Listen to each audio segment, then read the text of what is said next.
TV पर लगातार बारिश और बाढ़ की खबरें दिखाई जा रही थी। मोहन भी मजदूरी का काम करने शहर गया हुआ था। मोहन शहर के पास बनी एक निचली बस्ती में रहता था। जब उसने लौटते हुए एक दुकान पर चल रही खबर सुनी तो वो घबरा गया। आज की बड़ी खबर, कई निचले इलाकों में बने घरों में पानी घुस गया है। आलम ये है कि कच्ची बस्तियों में रहने वाले सैकड़ों गरीब परिवारों का सारा सामान बह गया है। यहाँ तक कि लोगों के पास आटा, नमक और खाने का राशन भी नहीं बचा। कई लोगों को अपने रिश्तेदारों के घर जाकर रात गुजारनी पड़ रही है। जल्दी से जल्दी सब लोग निचली बस्तियों को खाली कर रहे हैं। भैया, ये खबर कितनी देर पहले की है? ये तो सुबह ही आ रही थी। क्या हुआ, कोई परेशानी है क्या? हाँ भैया, मेरा घर भी निचली बस्ती में है, इसलिए चिंता में हूँ। अच्छा, चलता हूँ, राम राम। पता नहीं घर का क्या हाल होगा। कब से सोच रहा था छत ठीक करवा लूं, पर क्या करूं, बारिशों में कोई मजदूरी का काम ही नहीं देता। थोड़ा सामान खरीद कर घर ले जाता हूं। पता नहीं ज्यादा बारिश बढ़ गई तो कुछ खाने पीने को भी मिले या नहीं। मोहन परेशानी की हालत में अपने आप से बातें करता हुआ जल्दी जल्दी कदम बढ़ा रहा था। बारिश की वजह से शहर की सड़कों पर भी पानी भर गया था।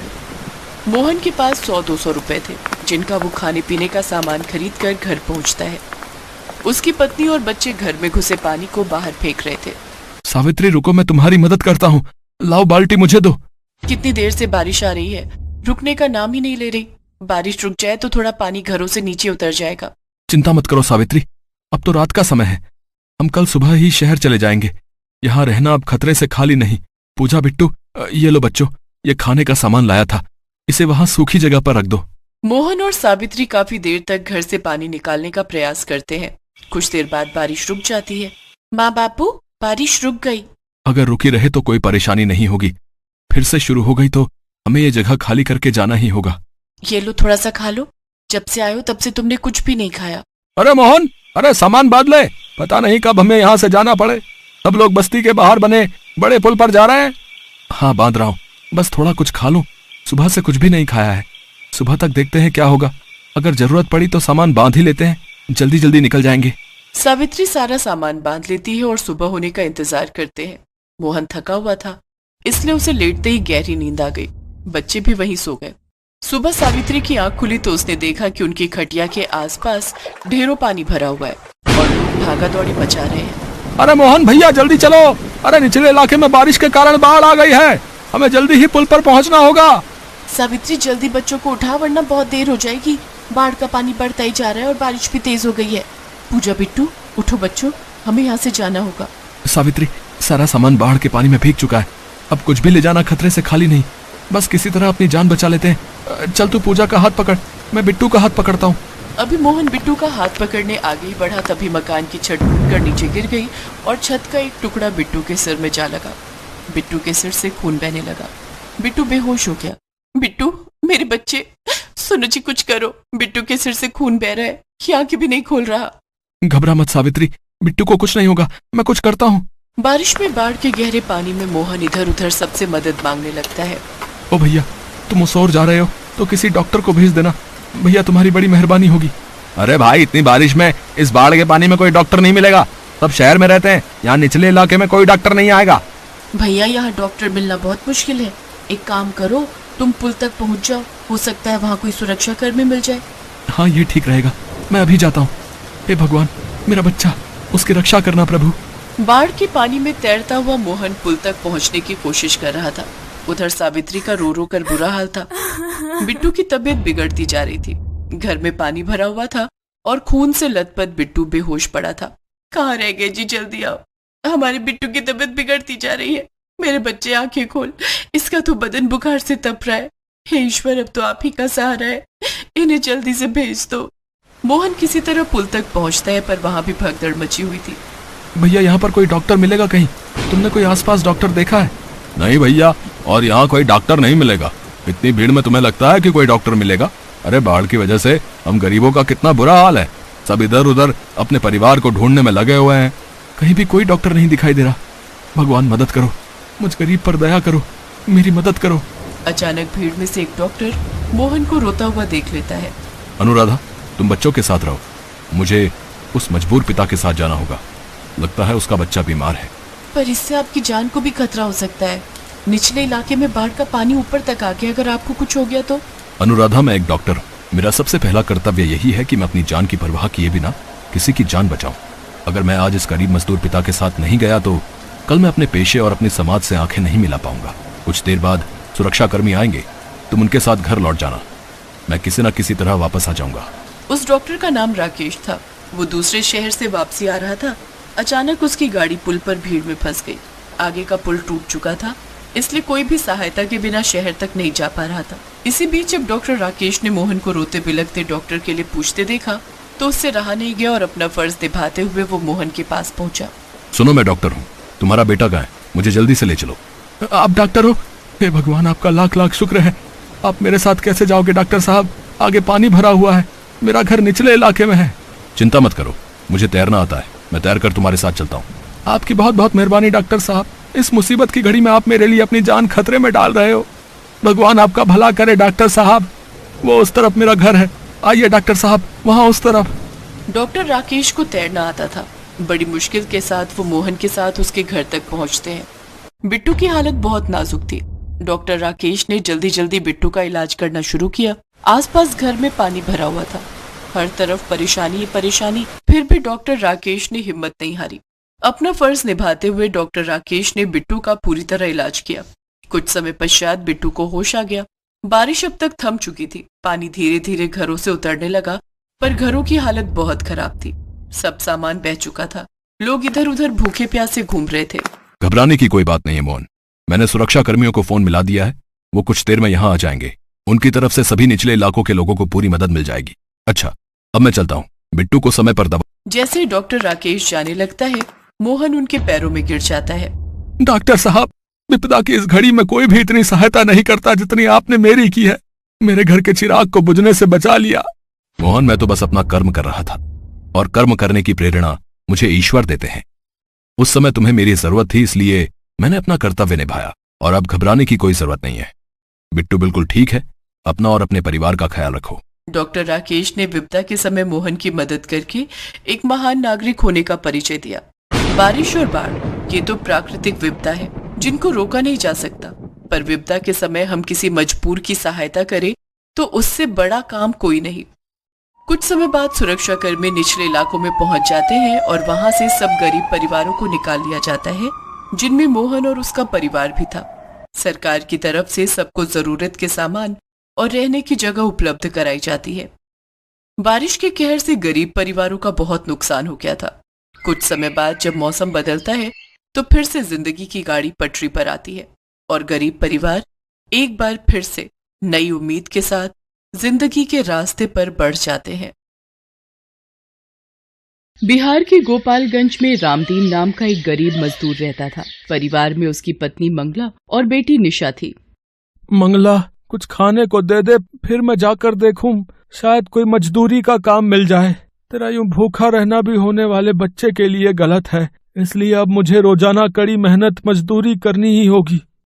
अरे तुम मेरी चिंता मत किया करो, तुम दोनों के साथ थोड़ा बहुत खा तो लेती हूँ। ये देखो, आधी चाय तुम्हारी आधी चाय मेरी। ये थोड़ी सी भुजिया रखी है, चाय के साथ खा लो। माँ, भूख लगी है, कुछ खाने को दो ना। रुक, मैं तेरे लिए रोटी बनाती हूँ, फिर तू खा लेना। मंगला, आटा कहाँ है जो तू रोटी बनाएगी? एक रोटी का रखा हुआ है जी, वही खिला दूंगी। आप चिंता मत करो, आप काम ढूंढने जाओ। क्या करूँ, क्या खिलाऊंगा मंगला और निशा को? मंगला का भी पूरा टाइम है, वो बेचारी कुछ नहीं कहती। रामदीन बाजार में मजदूरी का काम ढूंढने निकलता है। वो एक दो दुकानों पर काम मांगता है। एक गोदाम में उसे बोरियां ढोने का काम मिल जाता है, पर गोदाम दुकान से कुछ दूरी पर था। देखो, ये दुकान का लड़का तुम्हें गोदाम पर ले जाएगा। हाँ, तुम्हें गोदाम की बोरियां यहाँ दुकान पर लाकर लगानी है, ठीक है? ठीक है सेठ जी, मैं ले आऊंगा। रामदीन पूरा दिन गोदाम की बोरियां पीठ पर लाद कर सेठ की दुकान में उतारता रहा। अरे कितनी बोरियां रह गई हैं भाई, दुकान बंद करने का समय हो रहा है। सेठ जी, बस 4 बोरी और बाकी हैं। रामदीन सारी बोरियां दुकान पर रख देता है। सेठ रामदीन को बदले में 300 रुपए देता है। उन रुपयों से रामदीन कुछ खाने का खरीदता है और घर जाता है। मंगला, ये थोड़ा राशन ले आया हूँ, कुछ दिन तो निकल ही जाएंगे। मंगला उस दिन फिर दाल चावल बनाती है, जिसे देखकर निशा बहुत खुश होती है। माँ, आज आपने खाने में दाल चावल बनाए हैं, मुझे ये वाली दाल बहुत अच्छी लगती है। ये ले, फिर थोड़ी और दाल ले ले बिटिया। मंगला, ये आज तो काम मिल गया, पर आगे कैसे गुजारा होगा? मानसून भी अपने उफान पर है और गोपालगंज का तो तुम्हें पता ही है, कब बाढ़ का कहर हम गरीबों पर टूट जाए कौन जाने। मुझे तो तुम्हारी चिंता हो रही है, तुम्हारी डिलीवरी का वक्त निकट आ रहा है, बस गोपालगंज में सब कुछ ठीक रहे। रामदीन इसी चिंता में था कि मॉनसून आ गया है, कोई काम नहीं मिला तो घर कैसे चलेगा। अगले दिन मंगला, मैं देखता हूँ पड़ोस के विजेंद्र भैया बता रहे थे कि एक इमारत की मरम्मत के लिए किसी को मजदूर चाहिए। पता करके आता हूँ, शायद मिल जाए। बाहर तो बारिश हो रही है, कैसे जाओगे? अरे ज्यादा दूर नहीं जा रहा, पास ही में जा रहा हूँ। रामदीन एक पन्नी ओढ़कर बारिश में काम ढूंढने निकलता है। अचानक बारिश बहुत तेज होने लगती है। वो एक चाय की छोटी दुकान के नीचे खड़ा होकर बारिश रुकने का इंतजार करने लगता है। चाय की दुकान पर कुछ ग्राहक भी बारिश रुकने का इंतजार कर रहे थे। चाय वाले की दुकान पर एक रेडियो चल रहा था जिस पर गोपालगंज की खबरें आ रही थी। बता दें कि गोपालगंज जिले में लगातार हो रही बारिश और नेपाल से पानी डिस्चार्ज किए जाने से गंडक नदी का पानी तेजी से गांव में प्रवेश कर रहा है। मांझावा सदर प्रखंड के कई गांव में बाढ़ का पानी घुस चुका है। लोग बाढ़ के पानी से त्राहिमाम कर रहे हैं। हे भगवान, ये क्या हो गया? बाढ़ का पानी तेजी से गांव में आ रहा है, मुझे घर जाना होगा। अरे ये पानी का बहाव तो बढ़ता ही जा रहा है। रामदीन खबर को सुनकर घबरा जाता है और तेजी से घर की ओर भागता है। रामदीन के घर में पानी भर चुका होता है। आसपास के लोग जल्दी जल्दी घरों को खाली करके भाग रहे होते हैं। आप आ गए? ये देखो, पूरे घर में पानी भरता ही जा रहा है। बापू, मुझे डर लग रहा है। अरे घबराओ मत, कुछ नहीं होगा मंगला। निशा को मैं कंधे पर बैठा लेता हूँ, हमें जल्दी यहाँ से निकलना होगा। सुनो जी, लगता है मेरा बच्चा होने का वक्त आ रहा है। मुझे दर्द महसूस हो रहा है जी, घबराहट से लगता है बच्चा नीचे आ रहा है। ए प्रभु, क्या करूँ? विजेंद्र भैया को बुला कर लाता हूँ। अब विजेंद्र भैया। रामदीन, जल्दी से जरूरी सामान बांध ले, निकलना है वरना कोई नहीं बचेगा, सब बाढ़ में बह जाएंगे। विजेंद्र भैया, मंगला को बच्चे का दर्द शुरू हो गया है, वो चल भी नहीं पा रही है। अरे बेचारी को इस मुसीबत में ये बड़ी परेशानी होनी थी। जल्दी चलो जी। एक काम कर, ये खाट पर भाभी को लेटा, फिर इसी पर ले जाना पड़ेगा, कोई और रास्ता नहीं है अब। रामदीन निशा को अपने कंधे पर बिठा लेता है। विजेंद्र और उसकी पत्नी भी बहुत नेक दिल थे। विजेंद्र की पत्नी अपने बेटे को गोद में उठा लेती है। विजेंद्र रामदीन के साथ मंगला को खटिया पर लिटाकर उठाने में मदद करता है। सुनो जी, निशा के बापू, मेरा दर्द बर्दाश्त के बाहर हो रहा है, कुछ करो जी। बाढ़ का पानी बढ़ता ही जा रहा है विजेंद्र भैया। अरे हिम्मत मत हार रामदीन, भगवान सब ठीक करेंगे। लोग पानी के बहाव से बचने के लिए इधर उधर भाग रहे थे। आज पता नहीं एक गरीब पर बाढ़ का कहर आया हुआ था, मानो सब कुछ ले डूबेगा। मंगला की हिम्मत जवाब दे रही थी। अब एक ही उपाय है रामदीन, भाभी को किसी नाव में सहारा दिलवाना होगा, कोई नाव में लिटाने की मदद कर दे बस। अरे भैया, मेरी बीवी का बच्चा होने वाला है, अपनी नाव में जगह दे दो भैया। भाई, हम खुद 5 लोग हैं, हमारी नाव इतना वजन नहीं संभाल पाएगी भाई। रामदीन बहुत लोगों के आगे गिड़गिड़ाता है। मंगला की तबीयत बिगड़ने लगती है। मंगला, हिम्मत रख। विजेंद्र भैया, मेरी मंगला को कुछ हो गया तो मैं। हिम्मत मत हारो भैया, वो सामने शायद बचाव कर्मी नाव लेकर खड़े हैं। जल्दी से उन लोगों को मदद दो, शायद वो लेडी प्रेग्नेंट है, जल्दी। रेस्क्यू टीम जल्दी से रामदीन के पास पहुंचती है और नाव में मंगला को लिटाया जाता है। मुश्किल के वक्त मजबूरी में मंगला नाव में ही एक बेटे को जन्म देती है। सब लोगों की मदद से मंगला की जान बच जाती है। कुछ देर बाद सुरक्षा कर्मी मंगला और उसके बच्चे के साथ सभी को एक सुरक्षित जगह पर पहुंचा देते हैं। आपका बहुत बहुत शुक्रिया साहब, आज आपने हमारी मदद की। ये हमारा फर्ज था जो हमने निभाया, इसमें धन्यवाद की कोई बात नहीं। रामदीन विजेंद्र और उसकी पत्नी को भी धन्यवाद करता है। विजेंद्र भैया, भाभी जी, आज आप दोनों ने भी हमारी बहुत सहायता की है।